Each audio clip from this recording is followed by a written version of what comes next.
Hey guys, so I have Tim here, my husband, with us today, and we're going to talk a little bit about what it was like moving to Middle Tennessee, specifically Mount Juliet and Wilson County. So, as many of you know, we are California transplants. We came from Northern California, and we're coming up on how many years? It's been 3 years.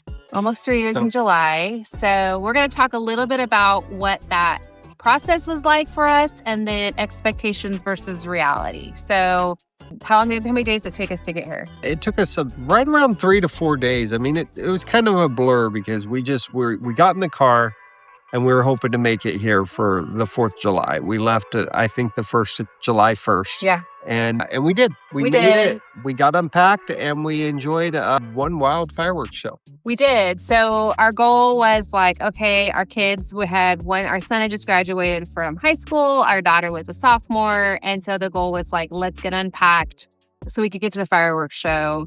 And it did not disappoint. And full circle moment, we now live just a couple blocks away from the big field where they do the fireworks show. So it's kind of a full circle moment for us. But expectations versus reality. So our first time in Mount Juliet.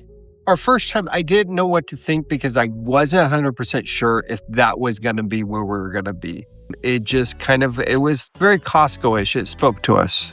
You let Costco speak to you. Do you make a list for Costco? Because we just let it speak to us. Yeah. So it was like a Costco experience. Okay, so we came here in May before the year we moved. So we came in May. We actually moved in July.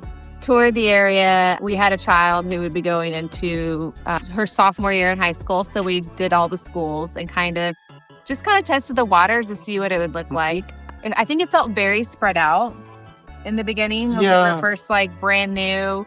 Full disclosure, we had visited Mount Juliet once before we moved here. So we didn't spend a whole lot of time. First impressions. Well, I remember we got here and we punched in the address of an apartment we were looking at staying at. And it took us, if you're familiar with this area, it took us down West Division and Quarry Road. And we thought we were in the middle of nowhere. We're right in the middle of the city. But it popped us out near an apartment complex. And that's what we called home for about a year and a half. Yeah. So we were those people that chose to rent before we bought. But I think one thing, so expectation versus reality, I think when we actually moved here and started living here, doing the daily life, I think the one thing that we still talk about is traffic. Oh, that first day of getting our daughter to high school, that was a wild ride. She was late. We lived 3 miles.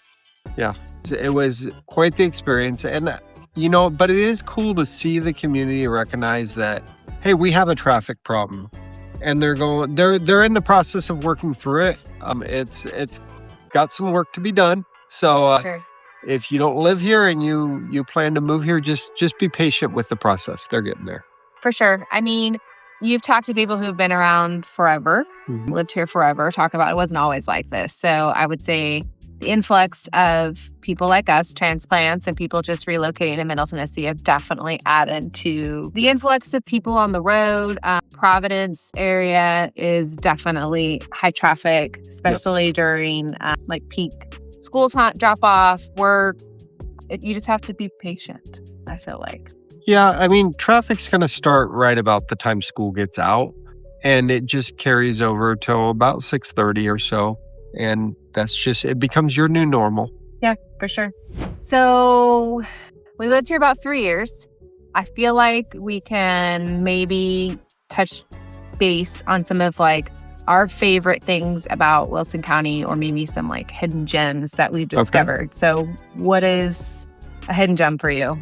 Definitely a sense of community. You have these little pockets of the very common to see HOAs and stuff, but within those HOAs, it's a very strong sense of community activities. A lot of events go on in those. The pools are a happening place. They have weekend events, movie nights, and each HOA is a little bit different, but they very much involve everyone. It's not show up, pull in your garage, close your garage door, and then walk inside. I agree. In fact, where we live, the HOA just sponsored A Sunday afternoon, they had inflatables, they had food trucks, the pool was open, the playground, and it was like several hours long. And as a transplant or somebody new to the area, it's a really great way to meet people because you're having to create new friends, new relationships. So it's a really easy, I think, way to, within your own community, like really tight-knit community, to meet people. I will say also, people are so friendly out here that they will come and knock on your door and say hello, bring the cookies. You can borrow the cup of sugar. Our little neighbor next door, if we need something, he's like, just help yourself. And not that all, like a lot of communities are like that, but I feel like very welcoming, very inviting. Another thing that I think stands out, and we talk about it ridiculously all the time, is how green it is. That was like one of those things that when we first visited, like, wow, it's so green. And then it just lasts forever. Like, not forever. January. It ain't green, guys. It ain't green, but it's so beautiful. In fact, we have some friends visiting from out of state, and I know that's going to be one of the first comments is, wow, it's so green here. And it never gets old. We still, like I said, we've been here almost 3 years. We still sit on our back porch and watch the fireflies and lightning bugs. I don't know if they call them lightning bugs or fireflies. That's a debatable subject, but we don't have time for that today. I'm going to keep us on track. I will definitely say another area that is just terribly underrated is the schools. I mean, they just knock it out of the park. The way that the interaction, the community with the schools, the resources that they give these kids for success, it's hands down amazing. Yeah. Also worth noting is Long Hunter State Park. It's probably, I would say, one of the like hidden gems. There's so much you can do there. A lot of community activities are there. In the summer, you can rent paddle boards. You can fish. It's right up against Percy Priest Lake. Boating, hiking. I believe there's mountain biking trails. Some are paved, some are not. It's just a great place to go hang out. Tons of activity, tons of people there. I know a lot of people do photo shoots out there. It's just absolutely gorgeous. And they have they do host a couple runs. They do things like that, like any other greenway would do. But yeah, a very, very much an active place where you can get out there and just enjoy the nice weather that Tennessee has to offer. And it's only like 15 minutes from like central Mount Juliet. Yeah, as long as you don't want to go when school gets out. That's not a good time to go, for sure. Okay, so since it's all things Mount Juliet today, Tim, next question. Okay. What, in your opinion, what type of people or families thrive most, do you think, in Wilson County? I think that family that's looking to be able to still work in a big city, maybe their job requires it, lifestyle, but they want to come home and be able to relax, unwind, play basketball out front in the yards. It definitely is a suburbia type feel, but just but you have Nashville, I feel like, right at your fingertips.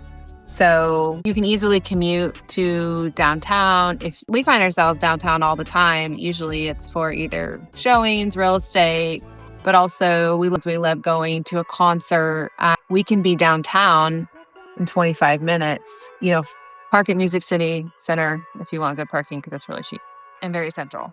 You get all the great things of being close to the city. You get the eateries, you get the activities, you get all the events, and those still spill over into Mount Juliet and give you plenty of community stuff and things like that. But on top of that, you do get a little bit quieter living and a nice peaceful area, and just a great overall place to be. I feel like it's almost like the best of both worlds, though.